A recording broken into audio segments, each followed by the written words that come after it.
네, 말씀 볼게요. 오늘 요한복음 강의 20번째 제목은 표적의 믿음이란 제목입니다. 요한복음 4장 43절에서 54절까지 보도록 하겠습니다. 요한복음 4장 43절 같이 읽을게요. 이틀이 지남에 예수께서 거기를 떠나 갈릴리로 가시며 친히 증언하시기를 선지자가 고향에서는 높임을 받지 못한다 하시고 갈릴리에 이르심에 갈릴리인들이 그를 영접하니 이는 자기들도 명절에 갔다가 예수께서 명절 중 예루살렘에서 하신 모든 일을 보았음이더라. 예수께서 다시 갈릴리 가나에 이르시니 전에 물로 포도주를 만드신 곳이라. 왕의 신하가 있어 그의 아들이 가버나움에 병들었더니 그가 예수께서 유대로부터 갈릴리로 오셨다는 것을 듣고 가서 청하되 내려오셔서 내 아들의 병을 고쳐 주소서 하니 그가 거의 죽게 되었음이라. 예수께서 이르시되 너희는 표적과 기사를 보지 못하면 도무지 믿지 아니하리라. 신하가 이르되 주여 내 아이가 죽기 전에 내려오소서. 예수께서 이르시되 가라 내 아들이 살아있다 하시니 그 사람이 예수께서 하신 말씀을 믿고 가더니 내려가는 길에서 그 종들이 오다가 만나서 아이가 살아있다 하거늘 그 낫기 시작한 때를 물은즉 어제 7시에 열기가 떨어졌나이다 하는지라. 그의 아버지가 예수께서 내 아들이 살아있다 말씀하신 그때인 줄 알고 자기와 그의 온 집안이 다 믿으니라. 이것이 예수께서 유대에서 갈릴리로 오신 후에 행하신 두 번째 표적이니라. 아멘. 네, 여러분 애니미즘이라는 단어를 혹시 아십니까? 애니미즘이란 단어.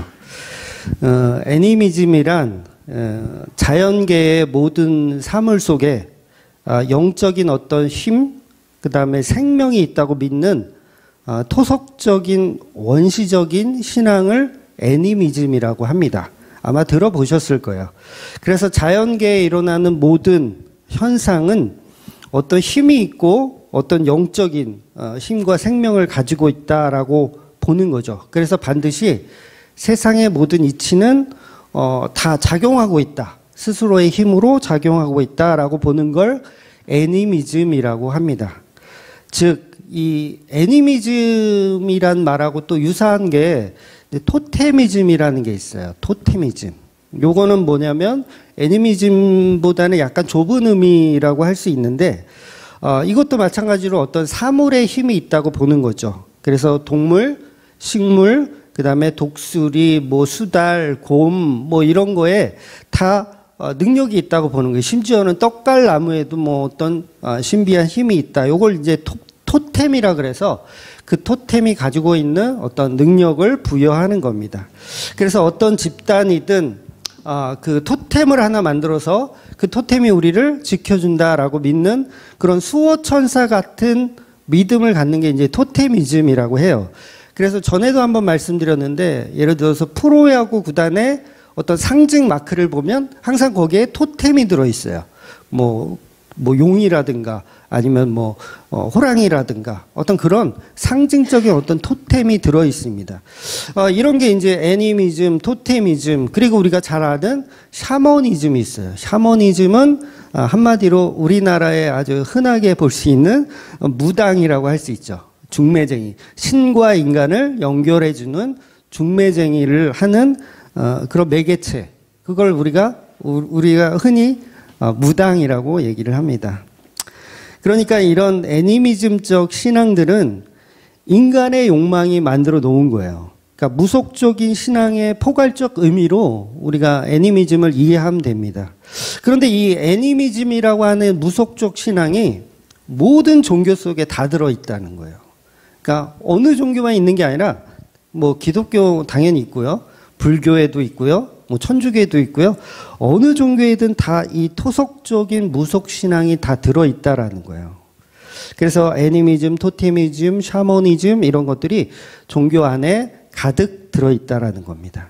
그래서 태양을 보고 숭배하는 거, 뭐 달을 보고 숭배하는 거, 이것도 일종의 다 애니미즘적인 어떤 신앙이라고 할 수 있는 거죠.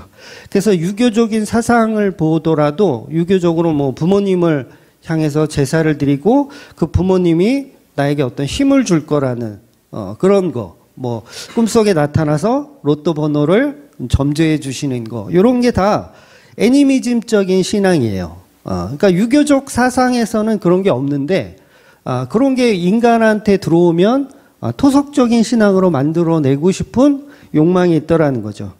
그래서 기독교의 경우도 마찬가지입니다. 기독교의 경우도 뭐 예를 들면 십자가 목걸이를 하고 다니는데 뭐 이 십자가 목걸이가 나를 지켜줄 거다라고 믿는 그런 신앙, 이런 게 다 토속적인 미신 신앙이라는 거죠.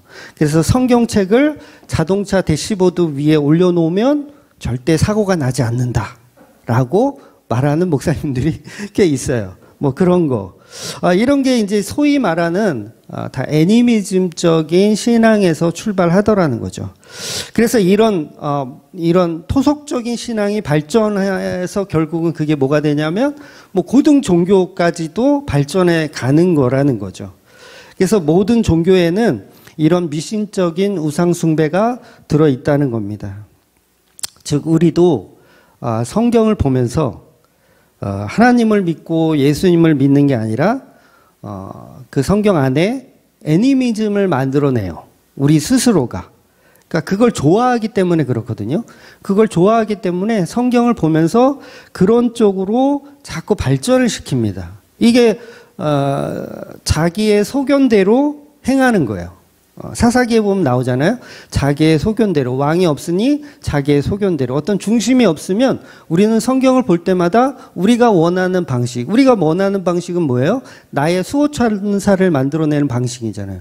그러니까 이게 토테미즘과 샤머니즘적인 걸로 성경을 계속 바꾸어 가더라는 거예요.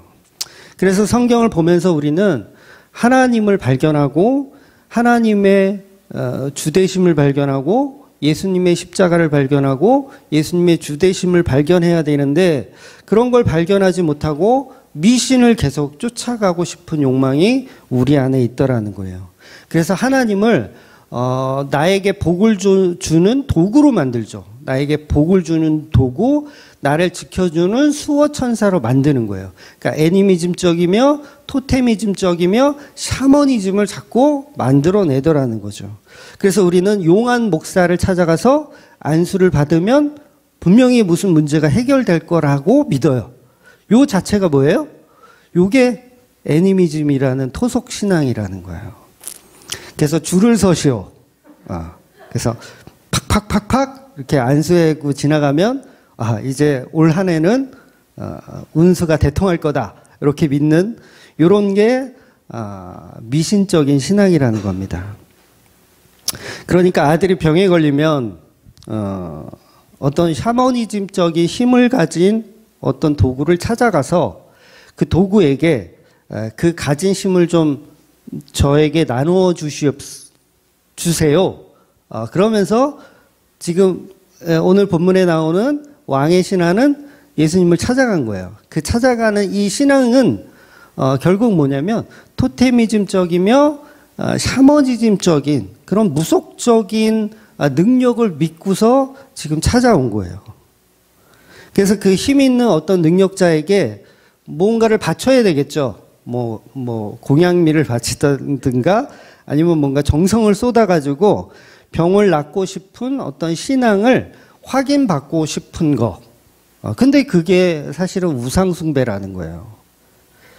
그러니까 우리가 교회를 다니면서 뭐 헌금을 바치고 뭐 소위 말하는 11조를 바치는 이유가 말라기 3장에 보면 정말 부자 되는 방법이 나오잖아요. 다들 읽어보셨죠? 말라기 3장에 보면 내가 부자 되기 위해서 하나님께 11조를 바쳐서 복을 비는 거예요. 그러면 그걸 뭐라 그래요? 그걸 무속신앙이라고 하는 거예요. 애니미즘적인 무속신앙. 그럼 또 11조를 바치지 않으면 어떻게 돼요? 교통사고가 난다든가 아니면 병원비로 몇 배가 더 나간다든가. 이게 뭐라고요? 애니미즘 신앙, 무속적인 신앙이라는 거예요. 그러니까 예수님뿐만 아니라 제자들, 뭐 사도 바울, 뭐 바나바, 뭐 디모데 누구 하나 11조를 바쳤다라는 얘기가 성경에는 없어요. 기록하지 않아요. 그래서 이분들이 병원비가 그렇게 많이 들었나 봐. 이거 웃으라고 한 얘기인데, 네, 아무도 안 했네. 그러니까 바로 이런 류의 해석을 기독교 무당이라고 하는 거죠. 기독교 안에 들어있는 무속적인 토테미즘적인 어떤 신앙이 있다라고 보는 거예요. 그래서 오늘 본문도 지난주와 마찬가지로 두 가지 부류의 사람들이 등장을 하는 거예요. 그러니까 좋은 예와 나쁜 예가 등장하는 거죠. 즉 예수님은 고향에서 사람들에게 환영을 받지 않아야 정상이거든요. 예수님 말씀하시죠. 오늘 본문에서. 그러니까 44절에 그 힌트를 주고 있어요. 친히 증언하시기를 선지자가 고향에서는 높임을 받지 못한다 하시고, 실제로 누가복음에 보면 그 대목이 약간 나와요. 그래서 예수님은 환영을 받지 못해요. 심지어는 죽이려고 해요. 동네 갈릴리 사람들이 예수님을 오히려 죽이려고 하는 정황이 누가복음에 보면 나와 있어요. 그러니까 오늘 본문에서도 예수님은 고향에서 높임을 받지 못하는 것이 정상이다라고 이야기하는데, 오늘 갈릴리 사람들은 이상해요. 예수님을 환영하고 있어요. 예수님 오신대. 우리 환영하자. 그러니까 갈릴리 사람들이 지금 예수님을 환영하는 이 환영은 어떤 식의 환영입니까? 진짜 믿음이 아니에요, 이건. 진짜 환영이 아니라 지금 제가 서론으로 말씀드린 애니미즘적인 신앙, 샤머니즘적인 신앙으로 예수님을 환영하고 있는 거예요. 그러니까 이거는 진짜 믿음이 아닌 거죠. 즉 예수님은 유대에서 막 기적을 행했어요. 그래서 이 소문이 아주 파다하게 난 거예요. 소문이 났어요. 어떤 소문? 용하다라는 소문이 난 거예요. 용하다라는 소문. 그래서 이것은 예수님이 원하는 믿음이 아니라는 거예요. 가짜 믿음이고 우상숭배적인 믿음이라는 거예요. 그런데 오늘도 우리는 정말 예수님의 어떤 그런 능력을 가지고 기적과 이적을 베푸시는 예수님으로 계속 믿고 싶어 한다는 거예요. 그런데 그게 엉터리 믿음이라고 오늘 본문이 이야기하고 있는 겁니다. 그러니까 눈에 보이지 않는 진짜 믿음이 무엇인지를 소개시켜주는 대목이 오늘 본문이에요. 그래서 비교를 해보면 지난주에 보았던 사마리아 그 사람들 어땠죠?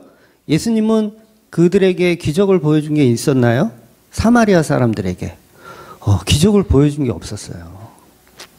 전혀 없었어요. 단지 그냥 수가성 여자의 그 죄를 폭로한 것밖에 없어요. 죄를 폭로했어요. 그리고 생수에 관한 이야기를 하셨고 예배에 관한 이야기를 해줬어요. 그럼에도 불구하고 기적이나 이적이 없었음에도 불구하고 그 죄를 폭로했더니 많은 사람들이 예수님을 믿었잖아요. 사마리아 사람들은 어떤 특별한 기적을 보이지도 않았는데도 온 동네 사람들이 예수님을 영접하였고 예수님을 이틀 동안이나 모시면서 말씀을 더 들었단 말이에요. 그러니까 성경에는 그 부분이 생략되어 있는데 이틀 동안 계속해서 예수님 말씀을 들은 거예요. 사마리아 사람들은. 예수님이 거기서 막 신의 은사를 막 이틀 동안 하신 게 아니라 그냥 말씀을 주셨다고요. 말씀. 그랬는데도 사마리아 사람들은 예수님을 믿었다라고 나오는 거예요. 그러니까 보이지 않는 어떤 믿음, 보이지 않는 믿음을 사마리아 사람들이 가지고 있었고 그걸 진짜 믿음이라고 이야기하는 거예요. 그에 반해서 오늘 본문에 나오는 갈릴리 사람들은 기적을 보고 환영하고 있어요. 요걸 가짜 믿음이라고 예수님이 지금 책망을 하고 계신 거예요. 그래서 왕의 신하가 등장하죠. 이 왕의 신하를 왜 등장시키냐면 딱 걸렸어요. 한마디로 딱 걸렸어. 이 가짜 믿음을 어떻게 내가 진짜 믿음으로 예수님께서 바꾸어 나가시는지를 보여주는 대목이라는 거죠. 그래서 이 왕의 신하를 통해서 가짜 믿음이 무엇인지를 보여주시고 진짜 믿음으로 이끌어가는 은혜를 설명하는 내용이 오늘 본문이라는 거죠. 자, 그래서 왕의 신하는 예수님이 용하다라는 소문을 듣고 자기 아들이 곧 죽을 것 같은 병에 걸린 거예요. 그래서 가버나움에서부터 가나까지 찾아왔어요, 예수님을. 그래서 그 예수님을 찾아와서 가나까지 찾아와서 가버나움까지 이제 같이 가달라고 요청을 하는 거죠. 이 왕의 신하가. 그래서 이 왕의 신하는 철저하게 지금 용한 목사를 찾아온 거예요. 한마디로 용한 선지자를 찾아온 거예요. 그러니까 애니미즘적인 신앙을 가지고 그 능력을 갖고 있는 능력자 샤먼에게 지금 왕의 신하가 찾아온 거죠. 이유는 뭐예요? 내 아들의 병을 낫기 위해서. 이 조건을 가지고 찾아온 거예요. 그런데 이걸 믿음이라고 하지 않는다는 게 중요한 거예요. 이건 믿음이 아니다라는 거예요. 그러니 예수님의 반응이 그 왕의 신하는 굉장히 지체가 높은 사람입니다. 왕의 신하 그러니까 별거 아닌 것 같은데 지금으로 치면은 거의 청와대에서 근무하는 뭐 비서실장 정도? 너무 센가? 하여튼간 굉장히 지체가 높으신 분이에요. 그러면 예수님은 어떻게 반응을 해야 맞냐면 아니 이런 누추한 곳까지 이렇게 지체 높으신 분이 어떻게 오셨냐고 극진한 대접을 해야 되는 게 정상이잖아요. 정상이에요 그게. 청와대 비서실장이 안수 한번 받아보겠다고 왔는데 이런 누추한 곳까지 어인일이냐고 해야지 정상이잖아요. 근데 오히려 예수님은 그에게 야단을 치십니다. 야단을 치고 있어요.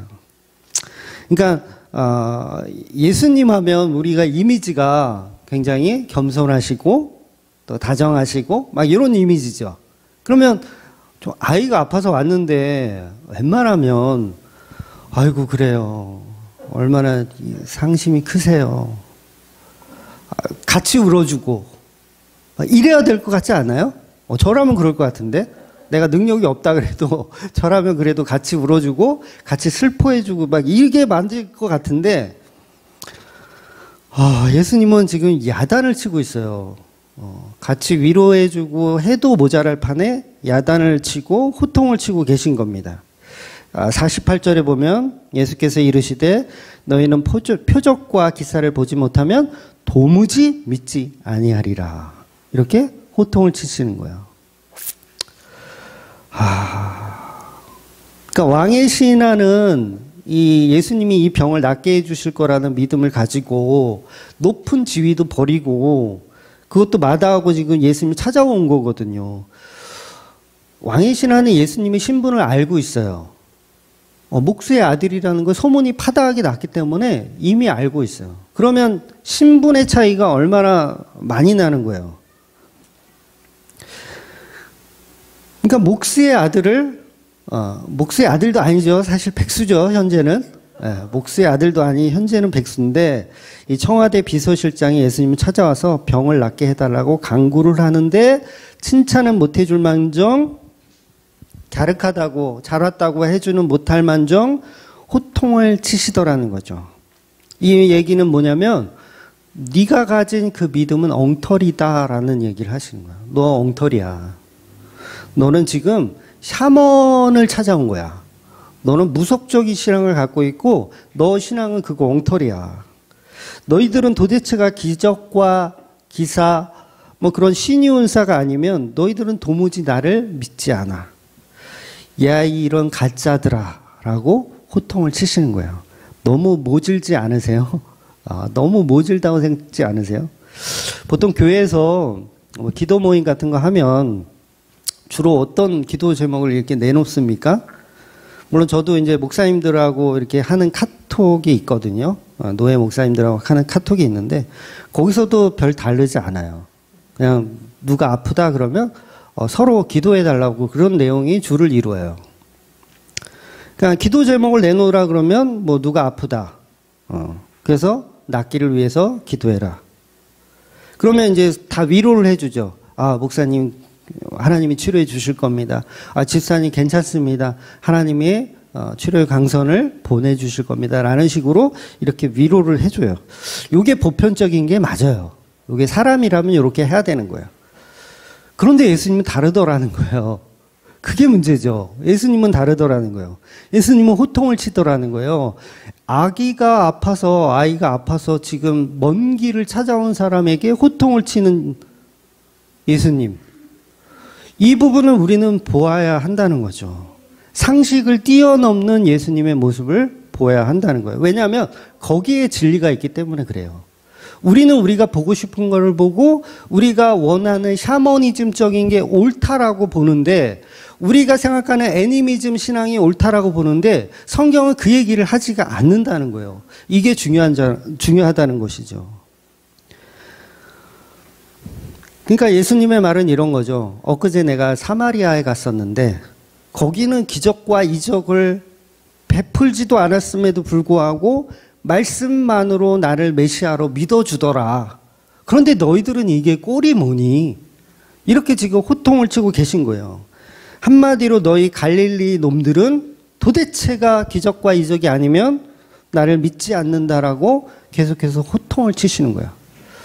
이 호통이 누구를 향한 호통이냐는 거죠. 네, 저와 여러분을 향한 호통이라는 거예요. 근데 못 알아들어요, 우리는. 혼나도, 그래도 저는 애가 지금 중요한데. 예수님, 안 그래요, 여러분? 애가 중요하지. 지금 호통을 치든가 말든가 일단은 좀 살려주셔야 될 거 아니에요. 그 야단 맞고 있는 거예요, 우리는 계속. 아마 이 야단 맞는 이거는 죽어야 끝나요. 죽어야 끝나요. 계속 야단 맞아야 돼요. 그러니까 한마디로 이런 거예요.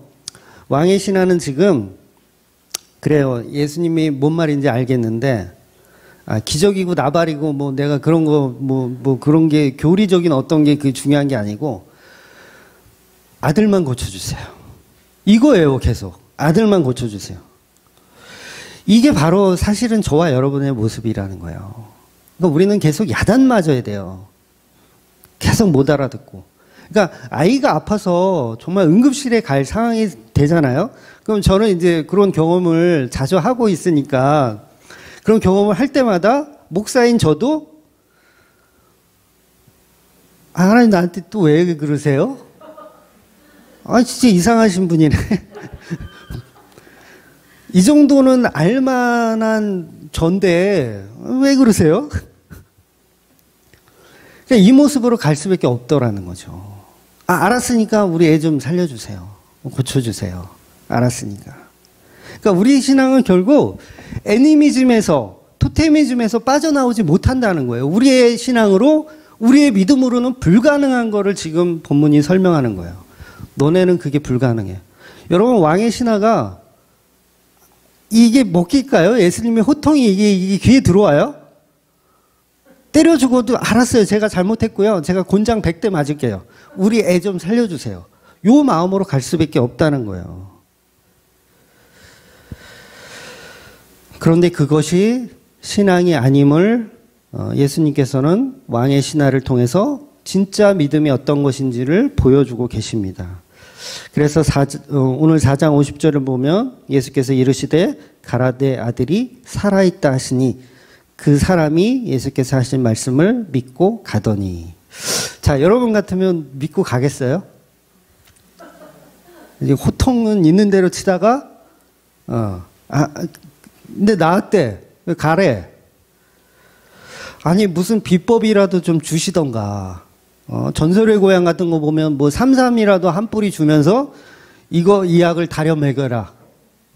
그러면서 뭔가 좀 주면 요거라도 들고, 요것도 토테미즘, 샤머니즘, 이것도 다 애니미즘이거든요. 뭐라도 하나 주면 여기에 나의 신앙을 결부시켜가지고 요걸 들고 집에 가서 빨리 데려 먹일 마음으로 갈 텐데, 뭐 심지어는 뭐 나뭇가지라도 하나 꺾어가지고 좀 주시면 그거라도 들고 내가 내 믿음으로 내가 갈 텐데, 그냥 말로만 네 아이가 살았다, 가라는 거예요. 방법도 알려주지도 않아요. 그냥 집에 가래요. 그런데 놀랍게도 왕의 신하는 예수님이 하신 말씀을 믿고 간다는 거예요. 자, 예수님은 이 왕의 신하의 아들과 지금 대화하는 이 시간에 고쳐주시잖아요. 나중에 뒤에 나오지만 요 동시간대에 치료를 해주세요. 근데 그보다 중요한 건 뭐냐면 왕의 신하에게 예수님은 믿음을 선물해 줬다라는 거예요. 그러니까 단순히 그냥 아들을 고쳐주신 게 중요한 게 아니라 왕의 신하에게 믿음을 주었다라는 게 더 중요한 거예요. 근데 우리는 그걸 안 보고 애가 낳았는지가 중요하게 보는 거예요. 그러니까 우리는 진짜 은혜를 못 보고 현실에 부딪혀서 그것만 보는 거예요. 그 문제만. 여러분, 왕의 신하 그 아들이 병에 나와서 건강하게 살면 뭐 할 거예요? 안 그렇습니까? 건강하게 살면 뭐 할 거예요? 예수님 안 믿으면 구원 못 받는데. 소용없잖아요. 고쳐주면 뭐 할 거예요? 병 나오면 그게 무슨 의미가 있어요? 그건 진정한 은혜가 아니라는 거예요. 어차피 인간은 살려놓으면 또 죽어요. 그쵸? 살려놓으면 죽어요. 나사로도 살려놨더니 지금 우리 곁에 없어요. 언젠가 또 죽었어요. 그게 무슨 의미가 있냐고요. 정말 의미 있는 건 뭐냐면 그 영혼을 구원시켜주는 믿음을 선물로 주는 게 중요하다는 거예요. 그래서 그 아들이 병에 낫고 지옥 가는 인생을 산다면 아무 의미가 없는 거죠. 병을 낫게 해주는 건. 그래서 예수님은 병을 고쳐주시는 게 아니고, 물론 병도 고쳐주시지만 그것만 해주시는 게 아니고 그보다 더 중요한 은혜를 선물로 주시더라는 거예요. 그걸 믿음이라고 표현하는 겁니다. 어떤 믿음입니까? 기적이 없는 믿음을 선물로 주는 거예요. 기적이 없는 믿음. 이것을 오늘 본문이 표적이라고 정의하고 있는 거예요. 표적. 그러니까 물론 이 왕의 신하는 처음에는 기적 없는 믿음으로 믿지 않았어요. 나중에 기적 없는 믿음을 이제 믿게 되는 거예요. 그러니까 예수님께서 십자가에 달려서 죽으신 이후에 그때 예수님께서 우리 아들을 고쳐주신 이유가 뭔지를 나중에 깨닫게 되는 거예요. 성경의 모든 구약은 마찬가지예요. 성경의 모든 구약은 나중에 그 표적으로 인해서 예수 그리스도의 십자가로 인해서 믿음이 완성되는 거예요. 지금은 이 믿음이 다 샤머니즘적인 믿음이고 다 토테미즘적인 믿음이에요. 전부 애니미즘적인 믿음입니다. 즉 표적이란 처음에는 기적을 보고 믿다가 나중에 예수님이 십자가에 죽으시고 그 믿음의 방향성이 바뀌는 것을 표적의 믿음이라고 하는 거예요. 그러니까 저와 여러분은 처음에는 애니미즘적으로 예수님을 믿어요. 그럴 수밖에 없어요, 인간은. 그렇게 믿다가 예수님의 십자가를 발견해. 이게 아니었구나. 내 방향성이 틀렸구나. 라는 그 표적을 봤을 때 그게 진짜 믿음이 되는 거예요. 그럼 그때는 어떻게 되냐면 이제 애니미즘적인 신앙은 버리고 오직 십자가 신앙을 갖게 되는 거죠. 이것이 오늘 말하고 싶은 본문의 결론입니다. 그래서 십자가 이후에 더 이상 기적을 보고 믿지 않을 수 있게 되는 거예요. 그래서 성도는 나중에 순수한 이 피의 언약, 예수 그리스도의 피의 언약만 믿게 되는 거예요. 이걸 두 번째 표적이다라고 오늘 요한복음이 결론 내는 겁니다. 이게 두 번째 표적이다. 그러니까 표적이라는 건 이 가나안 혼인잔치에서도 마찬가지고요. 사람들은 모든 걸 다 애니미즘적으로 믿어요. 믿다가 그 이어지는 말씀, 그러니까 가나안 혼인잔치에서 이어지는 말씀이 성전 파괴 사건이잖아요. 그런데 성전 파괴 사건 할 때도 그들의 믿음은 온전한 믿음이 아니었어요. 그러니까 나중에 알게 되더라. 그러니까 2장 22절에 보면 죽은 자 가운데서 살아나신 후에야 제자들이 이 말씀하신 것을 기억하고 성경과 예수께서 하신 말씀을 믿었더라. 이렇게 되는 거예요. 그러니까 표적은 전부 표지판이잖아요. 표지판이 가리키는 그 장소에 가야 믿음이 생기는 거예요. 그동안은 믿음이라고 할 수가 없는 거죠. 그래서 지금 이 당시는 기적과 이적으로만 믿지만 결국 이 표적이 가리키는 곳까지 십자가까지 가야지 그게 진정한 믿음이 되는 거예요. 그러니까 표적이라는 뜻 자체가 본질이 따로 있어요. 표적 그러면 이게 화살표예요. 화살표. 표적은 화살표. 본질이 십자가라는 본질이 따로 있는 거죠. 그래서 십자가를 보는 순간 그동안의 우리의 믿음은 다 잘못된 믿음이라는 것을 알게 되는 거. 이게 십자가의 표적 믿음이라는 거예요. 그렇다면 오늘 본문의 이 두 번째 표적이 맞다라고 한다면 이 왕의 신하도 처음에는 기적과 이적으로 예수님을 믿지만 나중에는 온 가족이 진정한 믿음으로 구원을 받는다는 설명을 할 수밖에 없는 거예요. 그러니까 본문에 그 내용이 나오잖아요. 이 왕의 신하로 인해서 온 가족이 다 예수를 믿더라라고 성경에 힌트를 주고 있는 거예요. 즉, 이 표적의 믿음은 병이 낫는 것 이상으로 나중에 그 아들의 영혼까지도 구원의 도구가 되는 거예요. 그러니까 53절에 보면 자기와 그 온 집안이 다 믿으니라. 이렇게 나오잖아요. 요거는 병 고쳐 주신 거는 잽도 안 되는 은혜죠. 이 큰 은혜가 숨어 있다라는 거예요. 그러니 예수님이 지금 왕의 신하에게 믿음을 주셨기 때문에 그 믿음이 도구가 되어 자기와 그 온 집안 식구가 다 예수를 믿게 되는 거예요. 이것은 병 낫는 거에 비교도 안 될 만큼 큰 선물을 왕의 신하는 받은 겁니다. 물론 처음에는 아니라고 그랬어요. 처음에는 예수를 만난 지금은 기적과 이적으로 믿고 있어요. 그래서 오늘 본문 52절, 53절 보면 그 낫기 시작한 때를 물은즉 어제 7시에 열기가 떨어졌나이다 하는지라 그의 아버지가 예수께서 내 아들이 살아있다 하신 말씀이 그때인 줄 알고 자기와 온 집안 식구가 다 믿었더라. 그러면 요 얘기가 어떤 얘기가 되냐면 표적을 확인하고 믿은 거예요. 표적을 확인하고 믿은 거예요. 지금까지도 그래요. 그런데 요게 십자가로 완성되면 이 믿음이 바뀐다는 얘기예요. 표적은 다 그런 개념이에요. 그러니까 이 왕의 신하는 아들이 살아있는 시간이 예수님과 만났던 그 시간이 딱 맞아 떨어지는 어떤 기적을 체험하고 나서 와 신기하다. 그 시간에 예수님이 정말 고쳐주셨네? 라고 믿은 거예요. 그런데 그 믿음은 진짜 믿음이 아니라는 걸 본문이 이야기하고 있다고요. 그래서 표적이다라고 요한이 기록하고 있는 거예요. 이것은 표적이다. 그러니까 잘 보라는 거죠. 잘못 보면 어떻게 돼요?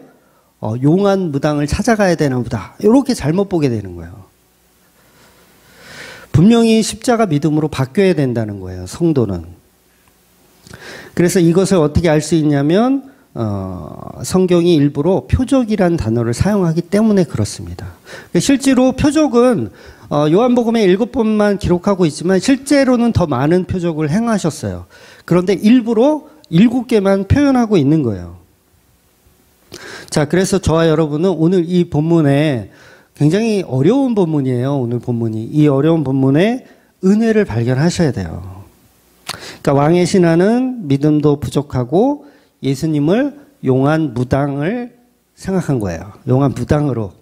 그러니까 엘리야와 같은 나아만 장군을 고쳐준 선지자 정도로 믿은 거예요.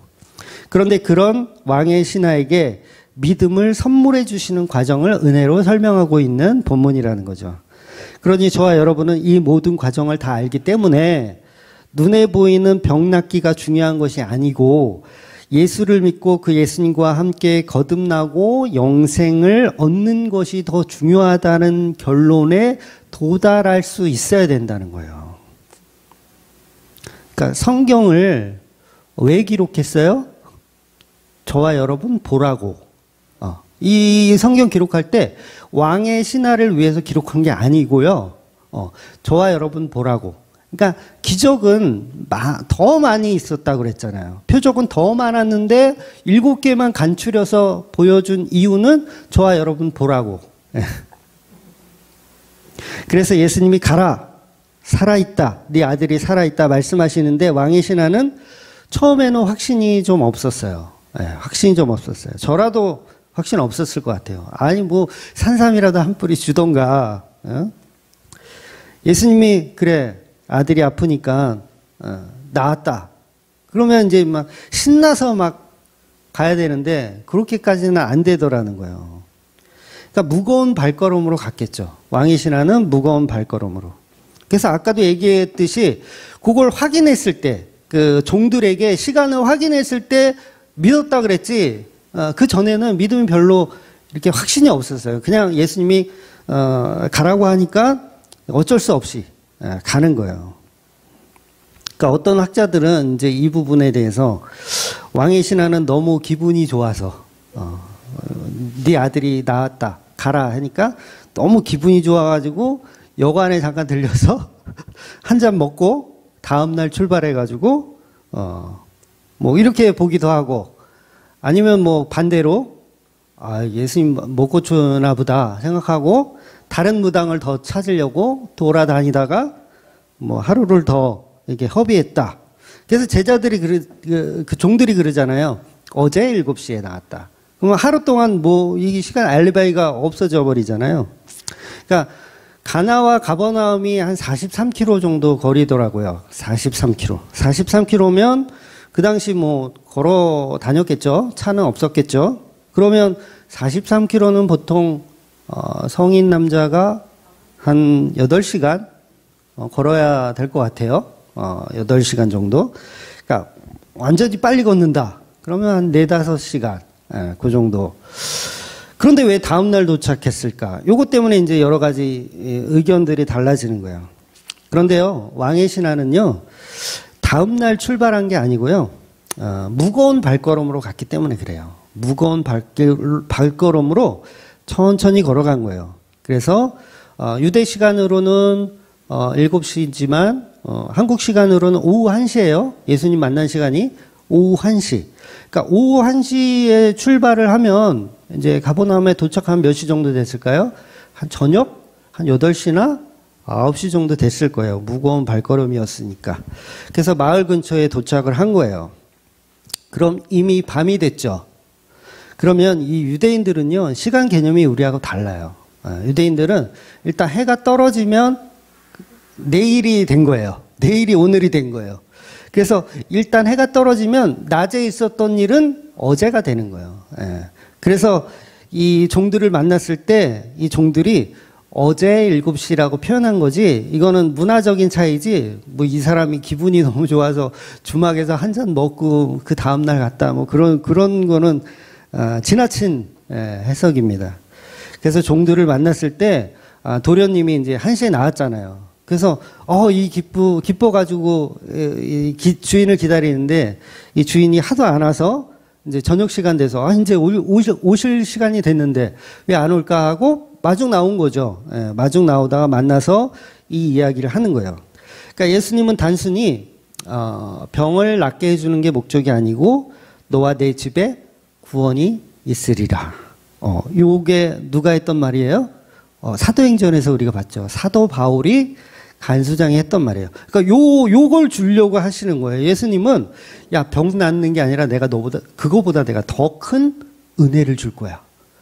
그 은혜가 뭐냐면 너와 너희 집에 구원이 있으리라는 은혜를 이렇게 숨겨 놓으신 거죠. 그걸 지금 선물하고 있는 거예요. 즉 믿음 없는 왕의 신하를 불쌍히 여겨서 그에게 믿음을 주신 거예요. 그러니까 사도행전에서 교도관이 자살하려고 하잖아요. 이 바울이 도망갔는 줄 알고 자살하려고 했을 때 그 믿음이 없는 거죠. 교도관은 믿음이 없어요. 자살하려고 하니까 믿음이 없어요. 그런데 그 자살하려고 하는 교도관에게 믿음을 주잖아요. 사도 바울이. 그래서 그 복음 받은 그 교도관이 결국은 사도 바울을 집으로 초청해서 온 가족이 복음을 듣고 예수를 믿게 되잖아요. 그런데 그걸 두 번째 표적이라고 오늘 본문이 표현하고 있는 거예요. 그게 표적이다. 그러니까 왕의 신하를 통해서 예수님은 교회를 창조하고 싶은 거예요. 왕의 신하가 병에 걸림으로 교회를 창조하고 싶은 거라고요. 예수님은. 그래서 거기에 7이라는 숫자가 들어가는 거예요. 7. 완전수가 들어가는 거예요. 7시에 나왔다. 이건 단순히 병이 나왔다가 아니라 내가 7시에 누군가를 완전하게 해방했다, 이 얘기가 되거든요. 구원시켰다. 그래서 구원받았다라는 7시의 시간이 있는 거예요. 그래서 왕의 신하 집에 너와 너희 집의 구원이 이루어지는 거죠. 그래서 사실은 사도 바울보다 먼저 예수님이 너와 너희 집에 구원이 있으리라는 말씀을 이미 요한복음에서 하고 있는 거죠.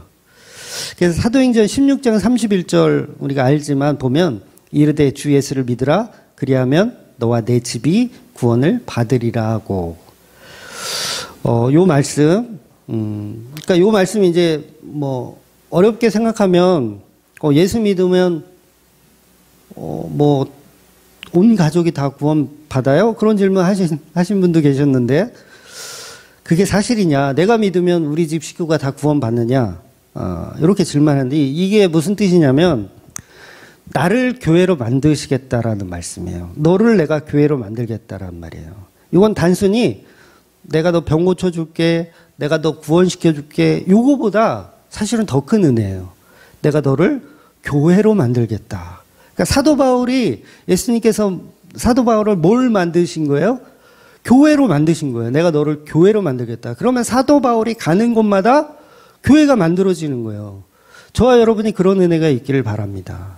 단순히 내가 구원받는 게 이게 중요한 게 아니라 교회로 만들어지는 거예요. 저와 여러분이. 그러면 우리가 가는 곳곳마다 교회가 탄생되는 거죠. 그러니까 처음부터 예수님은 왕의 신하를 구원할 목적이 아니고 단순히 그냥 아이를 고쳐주는 게 목적이 아니로 교회를 만드실 목적. 요걸 작정하고 계셨던 거예요. 이게 얼마나 큰 은혜인지 오늘 본문이 이야기하고 있는 거죠. 그래서 나를 성도로 부르신다는 것은 나를 교회로 부르신다는 것을 우리가 자각할 필요가 있는 거예요. 그래서 반드시 저와 여러분은 성도의 자리를 이제 졸업하시고 교회가 되셔야 돼요. 사실 더 좋은 거예요. 교회가. 예수님 우리를 교회로 부르시길 원하세요. 성도로 부르는 게 아니라 교회로 부르시길 원해요. 그러니까 자꾸 골방에 들어가는 사람 있죠. 기도도 안 하면서 골방에 자꾸 들어가. 뭐 가나안 성도가 굉장히 막 벼슬인 줄 알고 있어. 근데 그거는 벼슬이 아니에요. 가나안 성도가 왜 벼슬이에요? 그거는 부끄러운 거죠. 부끄러운 거. 교회가 되어야 하는데 자꾸 이 개인적인 성도가 되는 걸로 그냥 만족하려고 그래. 그래서 성경이 그 교회가 되는 것을 복이라고 설명하는 거예요. 복이다. 그게 복이다. 네가 구원받는 것도 복이지만 더 큰 복은 네가 교회가 되는 게 더 큰 복이라는 거예요. 그래서 저와 여러분은 전부 열매잖아요. 열매, 곡식, 추수꾼, 추수되어진 곡식. 그건 예수님이 드셔야 하는 곡식이잖아요. 저와 여러분이 열매고 떡상 위에 진설병이 저와 여러분이란 말이에요. 하나님이 드시는 곡식이에요. 떡이에요. 그렇다면 하나님이 우리를 어떻게 보겠어요? 양식으로 보는 거죠. 내 먹을 양식. 그러니까 하나님의 창고에 양식이 가득하다라는 표현. 어디에 있어요? 아까 말씀드린 말라기 3장. 양식이 가득하다. 내 먹을 창고에 양식이 가득하다. 그 자체가 복이라는 거죠. 그러면 그 먹을 양식이 뭐예요? 교회예요, 교회. 교회가 가득하다. 그러니까 구약에는 교회가 없었어요.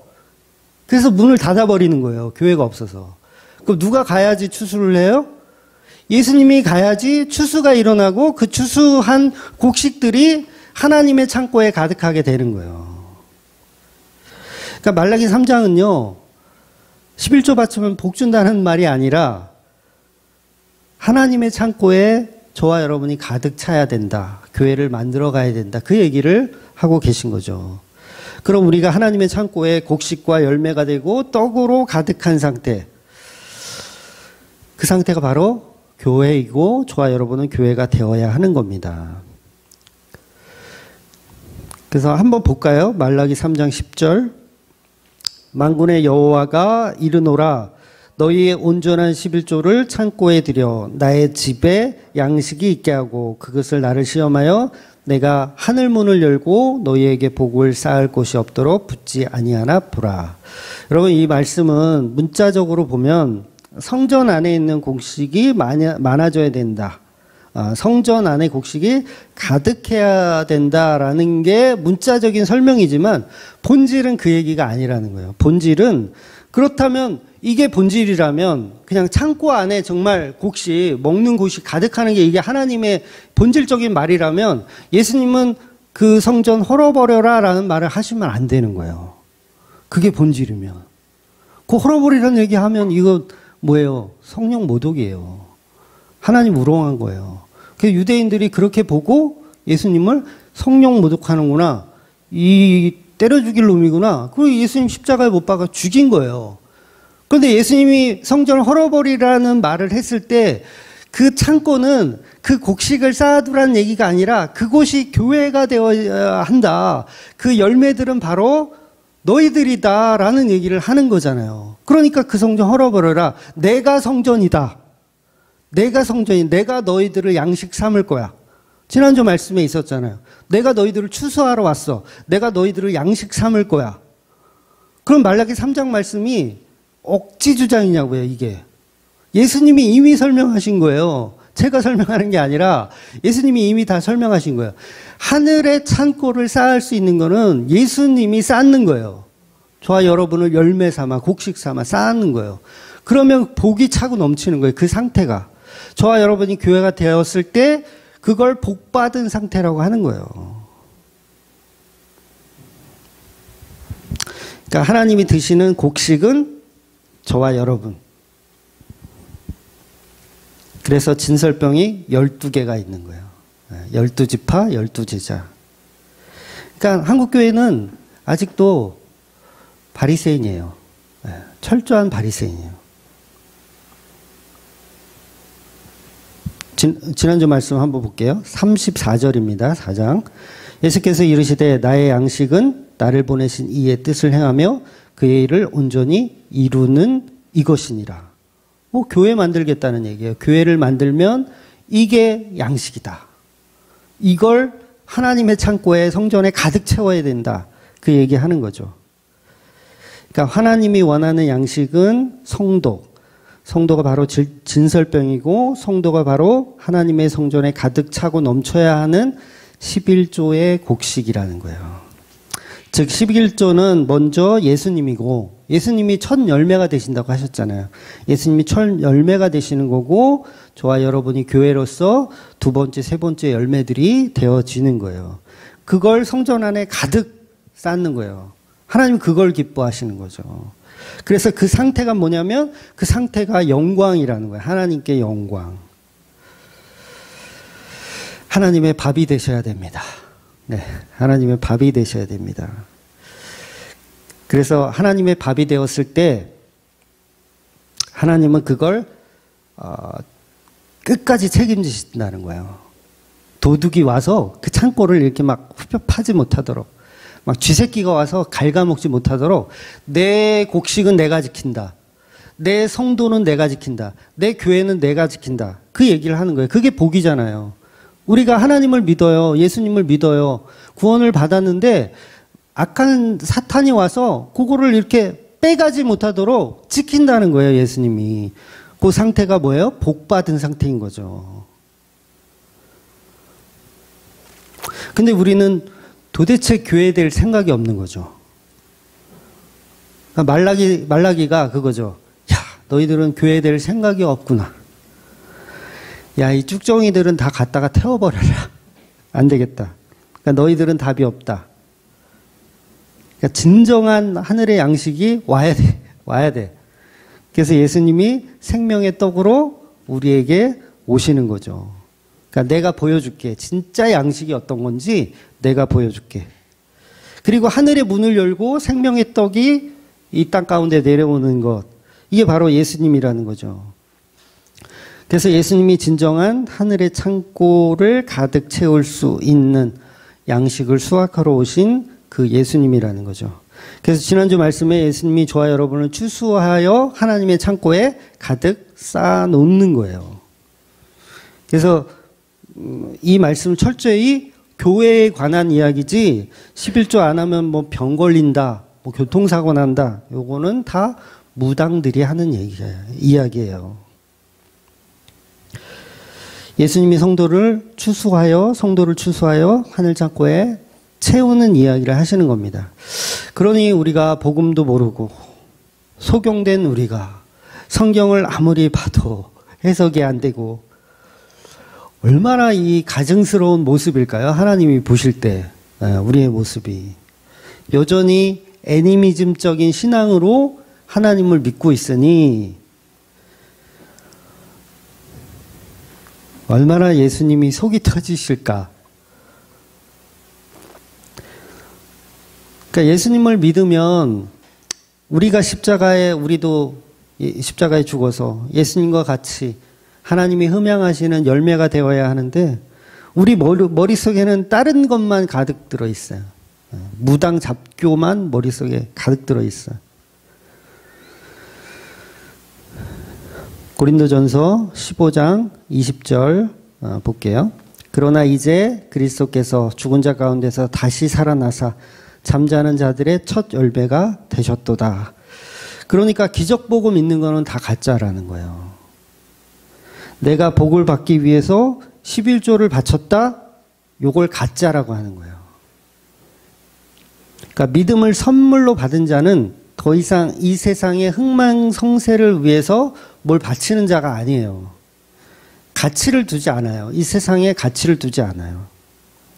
여러분 극단적인 예를 들어드리면 이 왕의 신하가 집으로 돌아갔어요.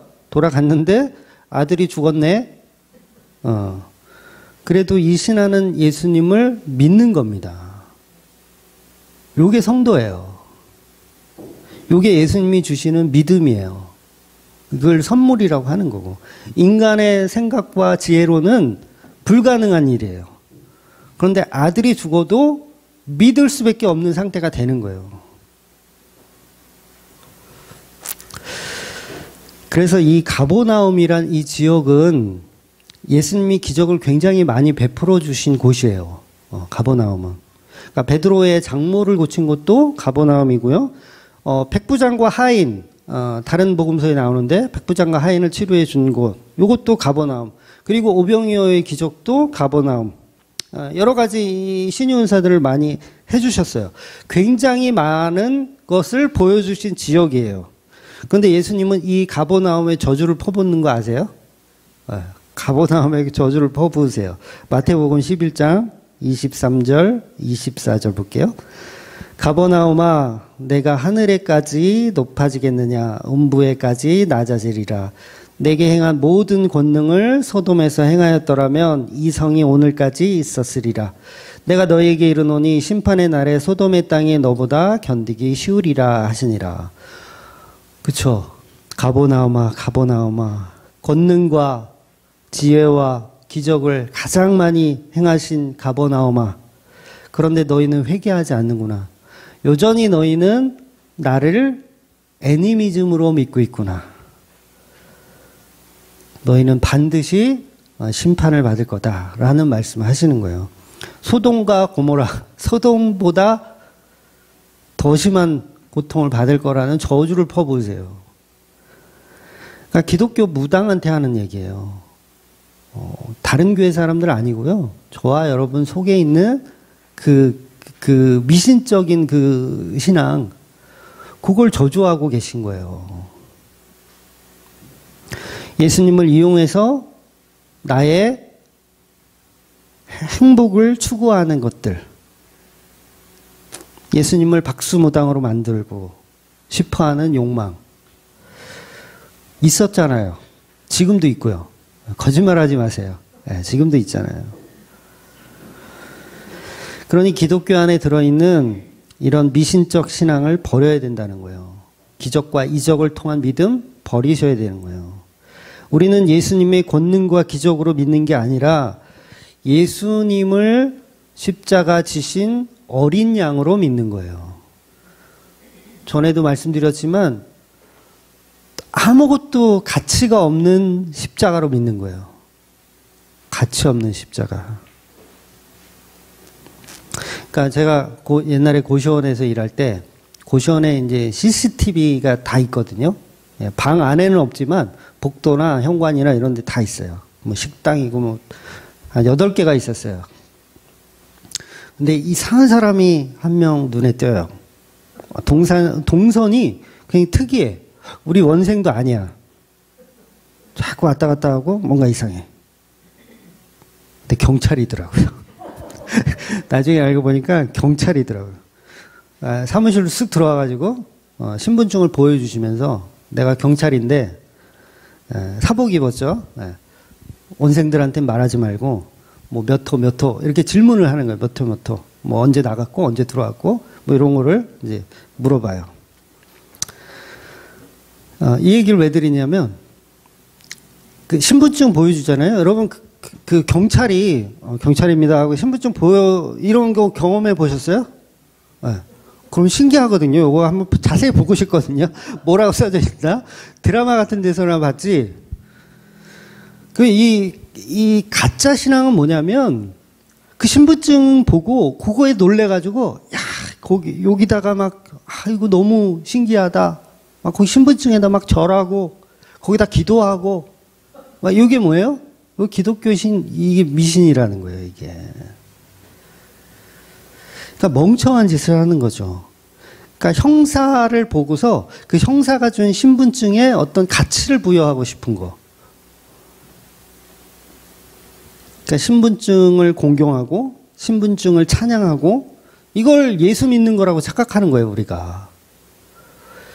만유의 주, 모든 만물의 창조주, 신분이잖아요, 신분. 그러면 다 해줄 수 있겠네? 우리 아들 병도 고쳐주고 부자 되게 해주고 다 해줄 수 있겠네? 신분증이에요, 신분증. 그걸 믿는 거예요.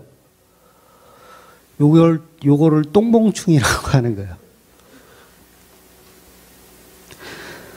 즉 예수님이 생명의 떡으로 오신 십자가라는 걸 믿지 않고 십자가에 죽은 예수로 믿지 않고 여전히 그 신분증 우리에게 가치를 줄 수 있는 어떤 샤먼적인 어떤 능력자로만 믿는 상태. 요걸 어리석은 믿음, 가짜 믿음이라고 하는 거예요. 그러니까 사복음서에 보면 보지 않으면 믿지 않는다라는 말씀이 꽤 많이 나오더라고요. 어떤 주석에 보니까 60번이나 나온대요. 보지 않으면 믿지 않는다. 요 말이 60번이나 나온대요. 그러니까 우리가 얼마나 믿음이 없으면 예수님이 이 말씀을 60번이나 하셨겠어요. 실제로는 더 많이 하셨겠죠. 그러니까 우리가 간구해야 될 건 뭐냐면 이 믿음 없음에 간구해야 되는 거예요. 여전히 내가 왕의 신하의 모습이군요. 여전히 뭔가를 해주지 않으면 안 믿는 그런 신앙이군요. 말씀이 여기 있는데 말씀을 믿지 않고 여전히 기적과 이적만 보고 싶어 하는군요. 부자 되고 싶고 병 고쳐지고 싶고 그런 것만 계속 좋아하는 나를 주님 용서하여 주시옵소서. 날마다 우리는 이런 기도를 해야 돼요. 여전히 나는 나를 주인 삼고 있군요. 이 교만함을 주님 용서하여 주시옵소서. 밥 먹는 것보다 더 많이 기도하셔야 돼요. 예. 밥 먹을 때 다 기도 안 하죠. 우리 교인들은 특징인데. 저거 안 한다고 다 안 해. 하세요. 그거 한다고 뭐 이게 잘못된 게 아니라 하더라도 이 추수감사만 하지 마시고 진짜 나의 이 어리석은 믿음을 기도하시라는 거죠. 그러니까 여러분 야고보서 5장에 보면 제가 이 말씀을 일부러 드리는 거예요. 반박하시는 분이 있을까봐 야고보서 5장 14절 15절 볼게요. 너희 중에 말씀 있죠? 네, 너희 중에 병든 자가 있느냐? 그는 교회의 장로들에게 청할 것이요. 그들은 주의 이름으로 기름을 바르며 그를 위하여 기도할지니라. 믿음의 기도는 병든 자를 구원하리니 주께서 그를 일으키시리라. 혹시 죄를 범하였을지라도 사하심을 받으리라. 자, 이 말씀 빼박이죠? 여러분 암에 걸리면 목사를 초청하고 장로를 초청해서 기도받아야 되는 거예요. 이게 오늘 본문 말씀이에요. 맞아요?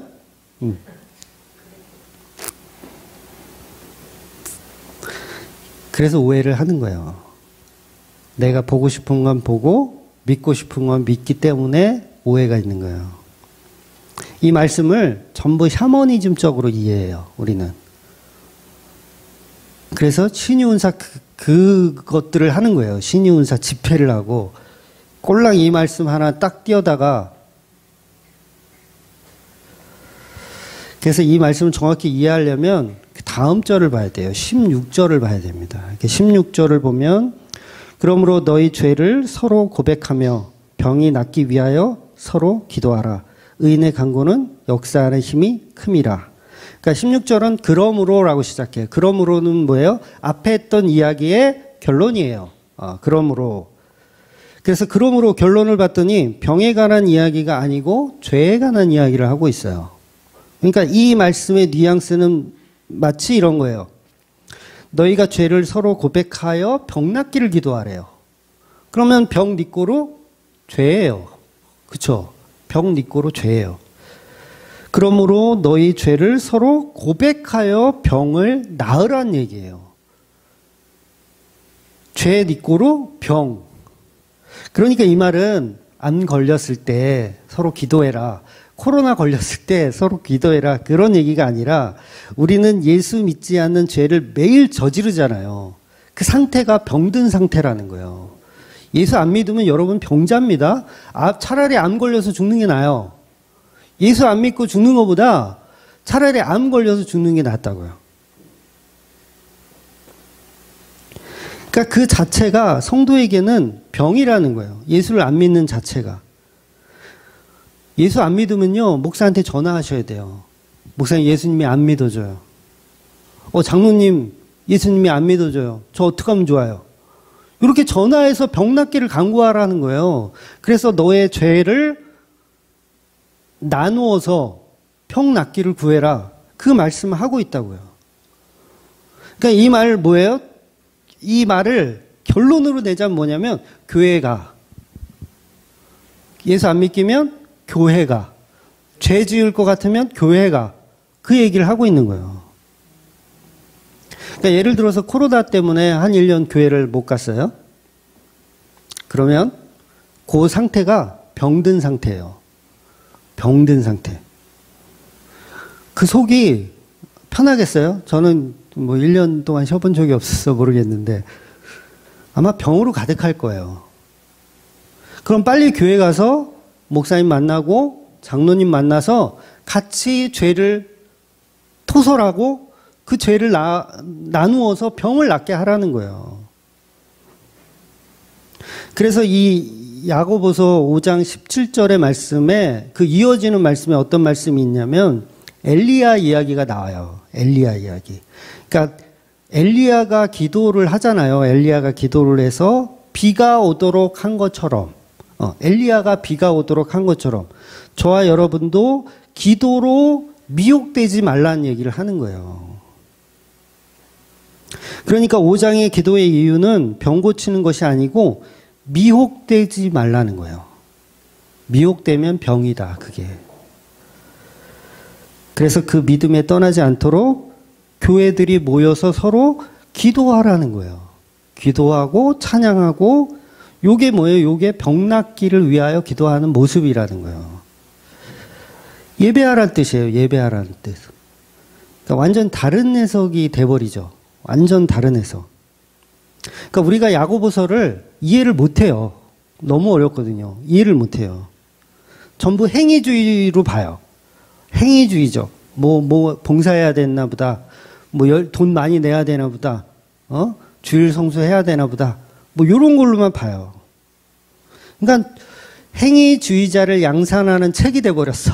야고보서가.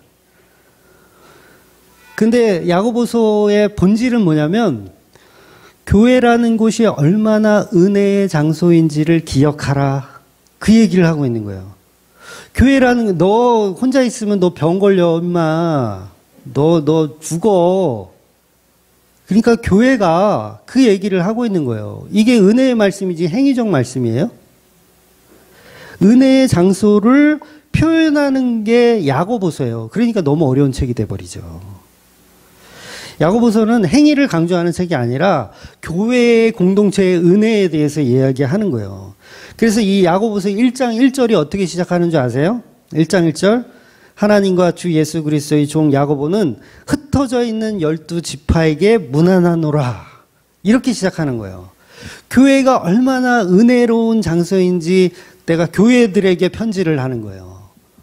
그러면 교회들한테 편지해서 야, 너희들은 다 흩어져. 그 얘기를 할까요?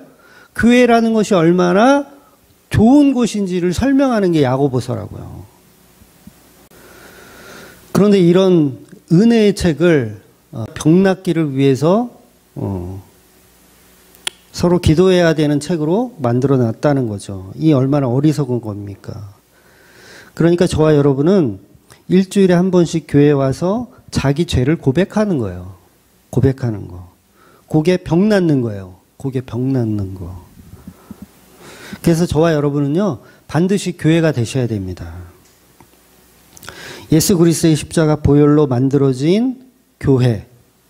날마다 죄를 서로 고백하며 그 십자가의 은혜로 회복되어져서 하늘의 창고에 쌓아지는 그 영광의 수확물이 되시기를 주의 이름으로 축원드리겠습니다.